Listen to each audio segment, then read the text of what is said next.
Learn to take a punch. Chapter 8. I ain't going to give up every time you think I am one place. I am going to show up someplace else. I come prehated. Prehated, take your best shot. Quoted by uh, Kenneth Loper. Section 1. Let them take their best shot. Designer Mike Montero says that the most valuable skill he picked up in art school was learning how to take a punch. He and his fellow classmates were absolutely brutal during critiques. We were basically trying to see if we could get each other to drop out of school. Though those vicious critics taught him not to take criticism personally. When you put your work out into the world, you have to be ready for the good, the bad, and the ugly. The more people come across your work, the more criticism you will face. Here's how to take punches. Relax and breathe. The trouble with imaginative people is we are good at picturing the worst that could happen to us. Fear is often just imagination taking a wrong turn. Bad criticism is not the end of the world. As far as I know, no one has ever died from a bad review. Take a deep breath, accept whatever comes. Consider practicing meditation. It works for me. Means author. Strengthen your neck. The way to able to take a punch is practice getting hit a lot. Put a lot of work. Let people take their best shot at it. Then make even more work and keep putting it out there. The more criticism you take, the more you realize it can't hurt you. Can't hurt you. Roll with the punches. Keep moving. Every piece of criticism is an opportunity for new work. You can't control what sort of criticism you receive, but you can control how you react to it. Sometimes when people hate something about your work, it is fun to push that element even further, to make everything I would hate even more. Having your work hated by certain people is a badge of honor. Protect your vulnerable areas. If you have work that is too sensitive to too close to you to be exposed to criticism, keep it hidden. But remember what writer Colin Marshall says: compulsive avoidance of embarrassment is a form of suicide. If you spend your life avoiding vulnerability, you and your work will never truly connect with the other people. Keep your balance. You have to remember that your work is something you do, not who you are. This is especially hard for artists to accept, as so much of what they do is personal. Keep close to your family. Keep close to your family, friends, and the people who love you for you, not just the work. Brain, Ma- brain, my brain, Bra- Brian Michael Bendis quoted, "This trick is not caring what everybody thinks of you, and just caring about what the right people think of you. Don't feed the trolls. The first step is evaluating feedback is sized up who it came from. You want feedback from people who care about you and what you do. Be extra wary of feedback from anybody who falls who falls outside of the circle.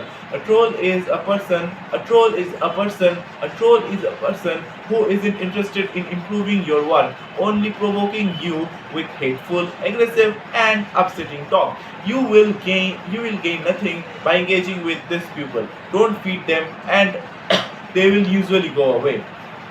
Trolls trolls can come out of nowhere and pop up in unexpected places. Right after my son was born, this woman presumably a follower, if not a fan, got on Twitter and sent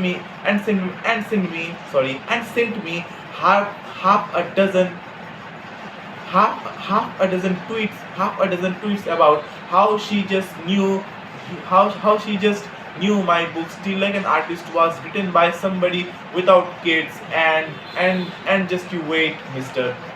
And just you wait, mister. She then proceeded to quote passages from the book, followed by little ejaculations like ha ha, try that when you up at 3 a.m. with a crying baby.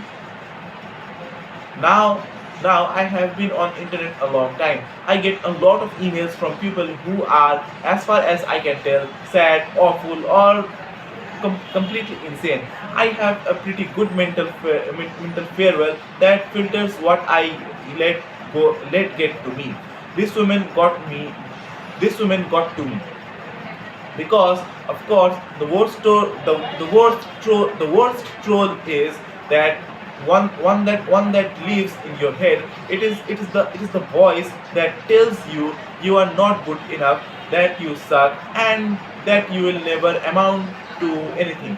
It is the voice that told me I would never write other good words after becoming a father. It is no one it is no one it is no one thing it is no one thing to have the troll in your brain. It is another thing to have a stranger hold a megaphone up to it and let it shout.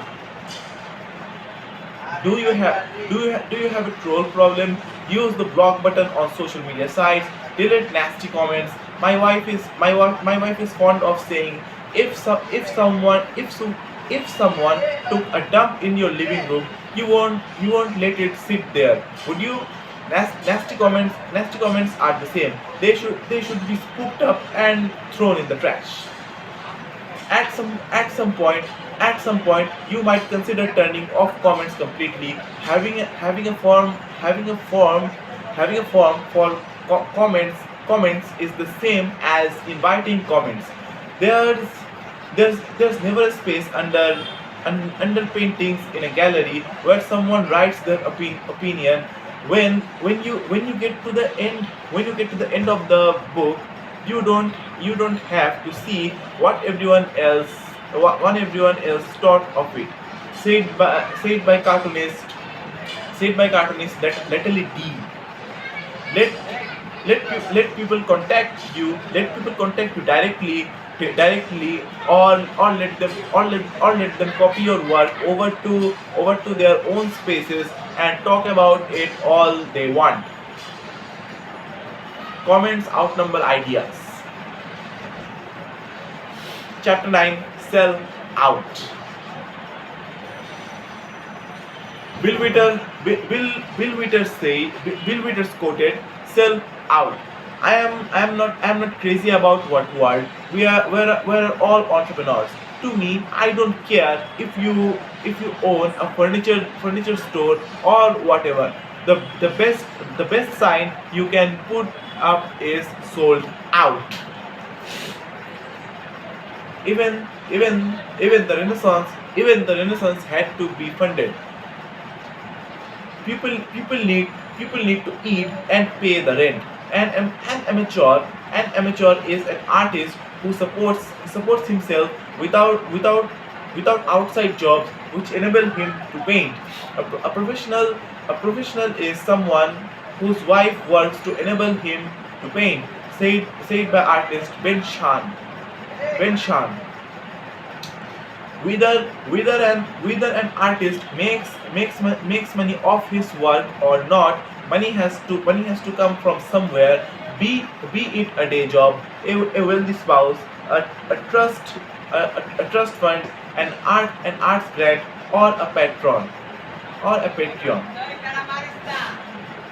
We all have to sorry we all have to get over starving artist romanticism and the idea that touching money inherently corrupts creativity. Some of our most meaningful and most cherished culture artifacts were made for money. Shall I go? Michelangelo, sorry. Michelangelo painted Sistine Chapel ceiling because the Pope commissioned him. Mario Puzo wrote The Godfather to make money. He was 45 year old, tired of being an artist, and owed 20,000 bucks to associated relatives, banks, bookmakers, and Shylocks. Paul McCarthy has said that he and John Lennon used to sit down before a Beatles songwriting season and say, now let's write a swimming pool. Now let's write a swimming pool. Sold out. Everybody says they want artists to make money, and then when they do, everybody hates them for it. The word sell out is spit out by the bitterest, smallest parts of ourselves. Don't be one of those horrible fans who stops listening to your favorite band just because they have a hit single. Don't write off your friends because they have had a little bit of success. Don't be jealous when the people you like do well. Celebrate their victory as if it's your own. Pass around the hat. Pass around the hat. John Waters said, I would love to sell out completely. It's just that nobody has been willing to buy. When an audience starts gathering for the work that you are freely putting into the world, you might eventually want to take the leap of turning them into Patreons. The easiest way to do this is simply ask for donations. Put a little virtual tip jar on a donate now button on your website. This links do well with a little bit of human copy, such as like this, buy me a coffee. This is a very single transaction, which is the equivalent of band band passing a hat during a gig. If people are if people are dinging what you do, they will throw a few bucks your way. If you have work you want to attempt that requires some upfrontal capital, platforms like Kickstarter and Indiegogo make it easy to run fundraising campaigns with with tired rewards for donations. It is important to note that this platforms work best when you have already gathered a group of people who are into what you do. The musician Amanda Palmer has had wide success turning her audience into patrons. After showing her work, sharing her music freely, and cultivating relationships with her fans, she asked for one $100,000 from $100,000 from from them to help record her next album. They gave her more than $1 million, 10 times, 10 times that 10 times that she wants. There are certainly some stringing attached to crowdfunding. When people become patrons, they feel not altogether wrongly that they should have some say in how their money is being used. It's partly for this reason that my business model is still pretty old fashioned. I make something and sell it for money. Instead of having a donate now button on my website, I have buy now and hire me buttons. But even though I operate more like a traditional salesman, I do use some of the same tactics as crowdfunders. I try to be open about my process, connect with my audience, and ask them to support me by buying the things I am selling. Be aware, beware, beware of selling the things that you love. When people are asked to get out their wallets, you find out how much they really value what you do. My friend John T. Angler tells this terrific story from his days as a street poet. He should do poetry reading, and afterwards some guy would came up to him and say, your poem changed my life, man. And John would say, oh thanks, want to buy a book? I have five, it's a $5. And the guy would take the book, hand it back to John and say, nah, that's okay. To which John will respond, geez, how much is your life worth?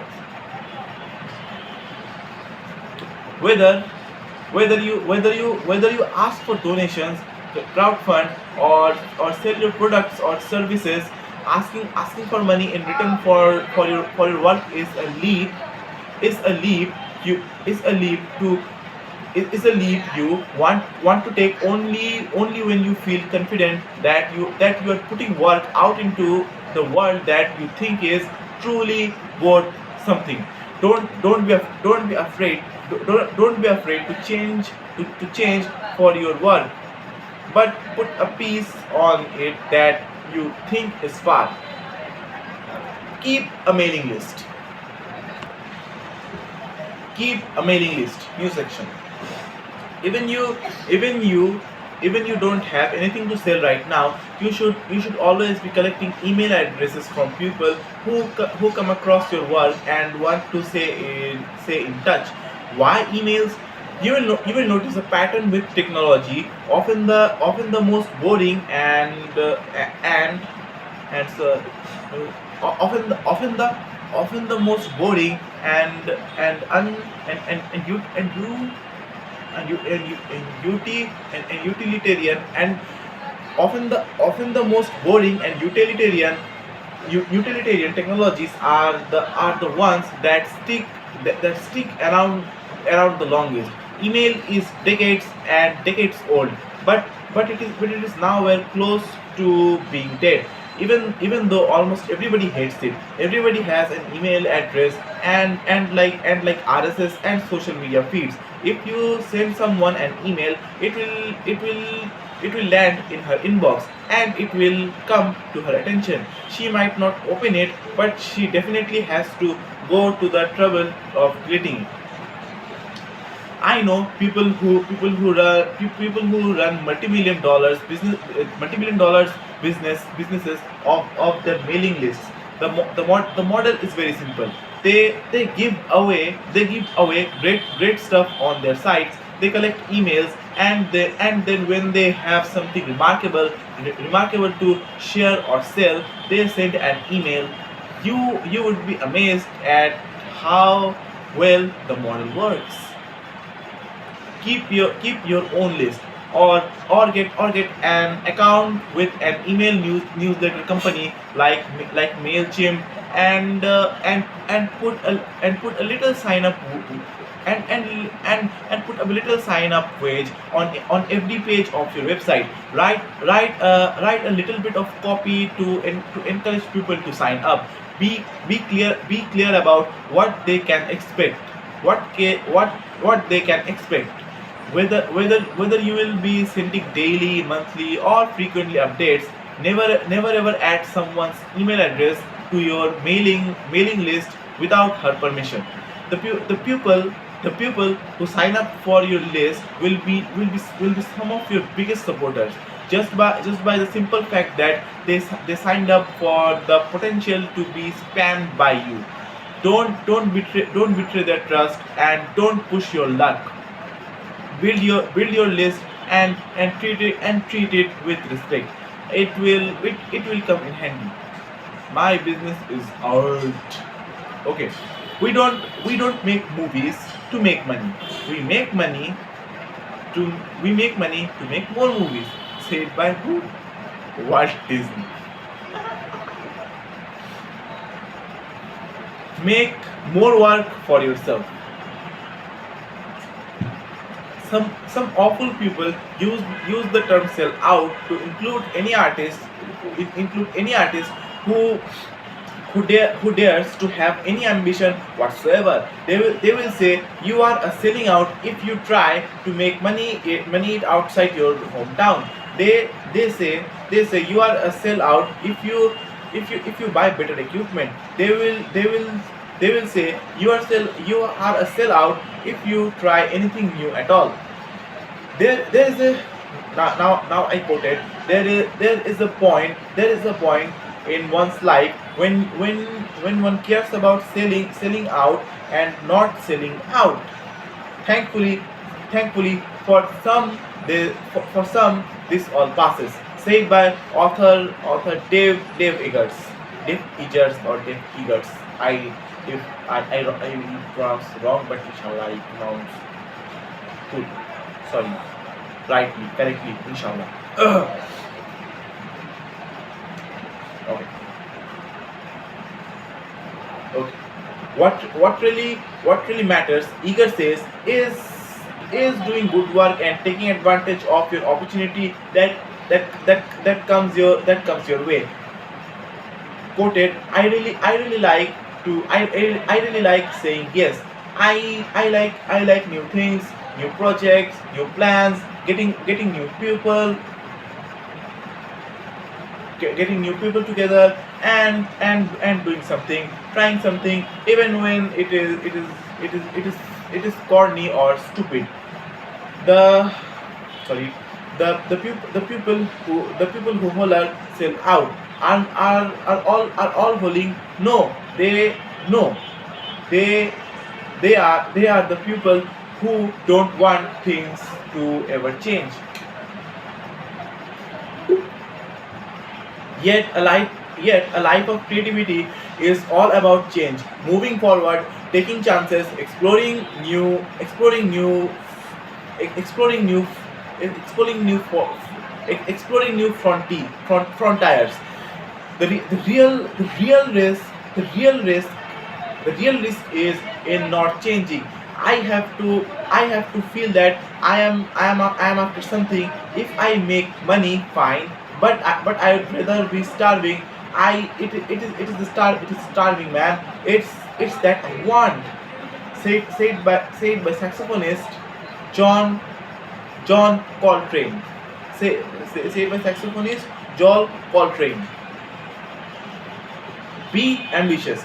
Keep yourself busy. Think bigger. Expand your audience. Don't horrible yourself in the name of keeping it real or not selling out. Try new things. If an opportunity comes along that will allow you to do more of the kind of work you want to do, say yes. If an opportunity comes along that would mean more money but less of the kind of work you want to do, say no. Say no. See, simple. John Currin quoted, there is no misery in art. All art is about saying yes, and all art is about its own making.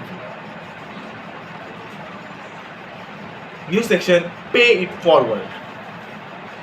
When you have success, it is important to use any door, cloud, or platform you have acquired to help along the work of the people who have helped you get to where you are. Extol your teachers, your mentors, your heroes, your influences, your peers, and your fans. Give them a chance to share their own work. Throw opportunities their way. There is a caveat. Sorry, there is a caveat to all these. As a human being, you have a finite amount of time and attention. At some point, you have to switch from saying yes a lot to saying no a lot. The biggest, I quoted, the biggest problem of success is that the world conspires to stop you doing the thing that you do because you are successful. There was a day when I looked up and realized that I had become someone who professionally replied to email and who wrote as a hobby. I started answering fewer emails and was relieved to find I was writing much more. Said by author Niall Gaiman. Niall Gaiman, most probably Gaiman, Niall Gaiman. I find myself in the weird position. I find myself in the weird position now where I get way more email from people than I could ever answer, and still do everything I need to do. The way I get over my guilt about the answering email is hold office hours. Once a month, I make myself available so that anybody can ask me anything on my website, and I try to give thoughtful answers that I then post so anyone can see. You just have to you just have to be as generous as you can, but selfish enough to get your work done. Practice generosity. Nice. Michael Lewis quoted, above all, recognize that if you have had success, you have also had luck, and and with luck comes obligation. You owe a debt, and not just to your god, and not just to your gods. You owe a debt to the unlucky. Okay, chapter 10, the last chapter. Stick around. Section 1. Don't quit. Don't quit your show. Sorry. Don't quit your show. Every career is full of ups and downs, and just like with stories, when you are in the middle of living out your life and career, you don't know whether you are up or down, or what is about to happen next. If you want a happy editing, if you want a happy ending, that depends of course on where you stop your story. Said by actor Orson Welles. Author F. Scott Fitzgerald wrote, there are no second acts in American life. But if you look around, you'll notice that not only are there second acts, there are third, fourth, fifth, even fifth ones. If you're reading the obituaries every morning, by now you already know this. The people who get what they're after are very often very often very often the ones who just stick around long enough. It is very important, it is very important not to quit permanently, sorry, prematurely.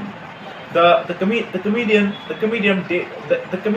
Dave Chappelle was doing a stand-up gig in Dallas not long ago, and he started joking about walking away from his lucrative deal with Comedy Central for his program Chappelle's Show. He said he was asked to come to a high school class and give some advice. He said, I guess whatever you do, don't quit your show. Life is very hard without a show, kids. Without a show, kids. In any, I quoted another person. In our business, you don't quit. You are holding onto the ladder. When they cut off your hands, hold it with your elbow. When they cut off your arms, hold on with your teeth. You don't quit. You don't quit because you don't know where the next job is coming from. Says comedian John Rivers. Another quotation. Paul Valery said, "Work is never finished, only abandoned. Just keep going. You can't plan anything.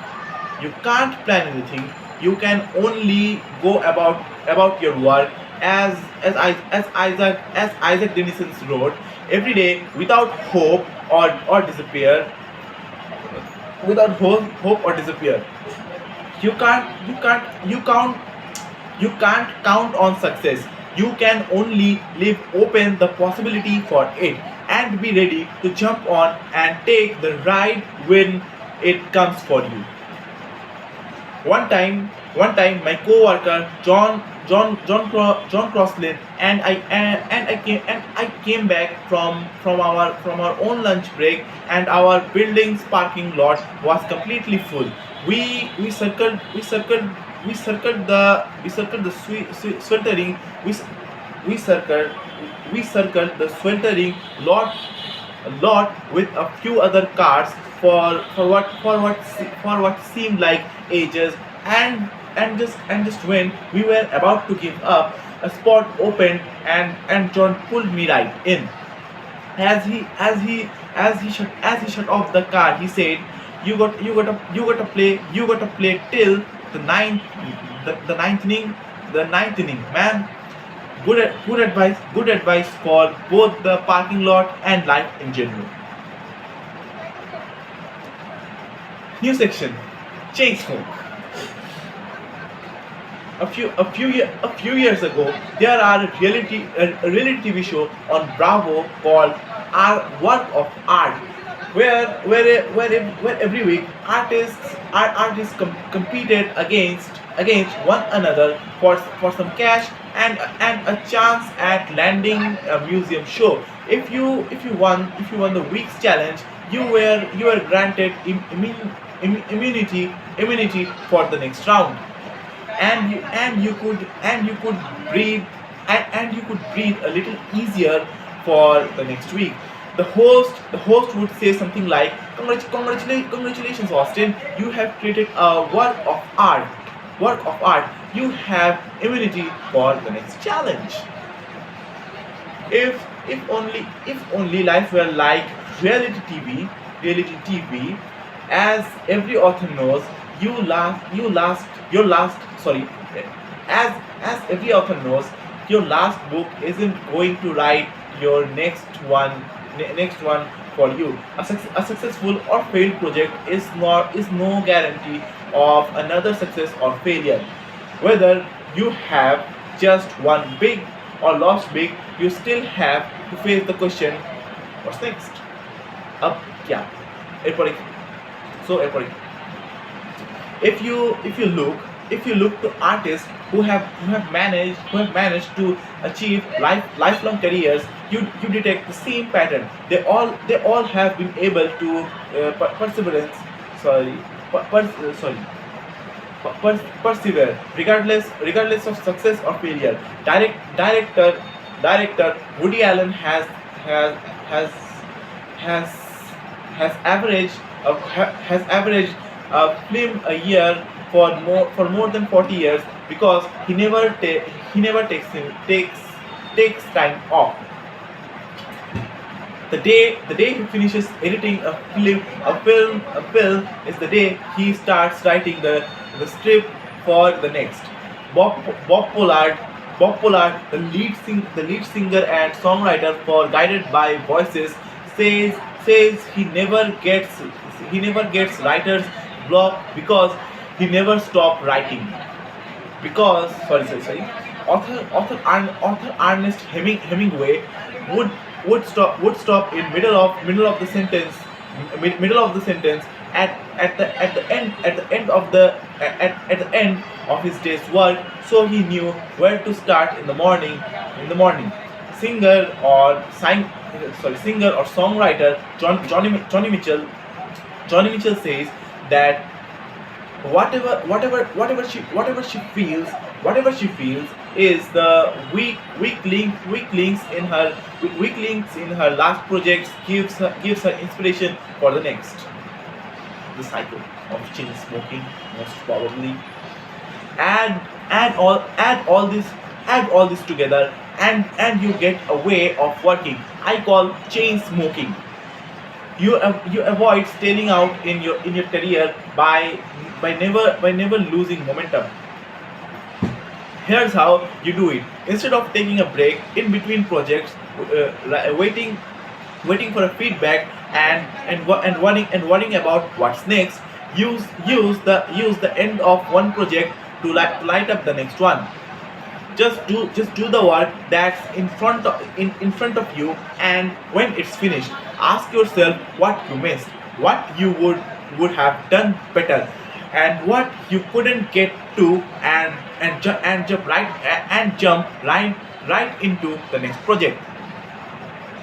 Quotation of Charles Amos. He said, we work because it's a chain reaction. Each subject leads to the next. Then coming up new section. Go away so you can come so go away so you can come back.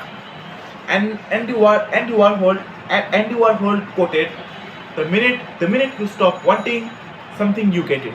The minute you stop wanting something, you get it. Sorry.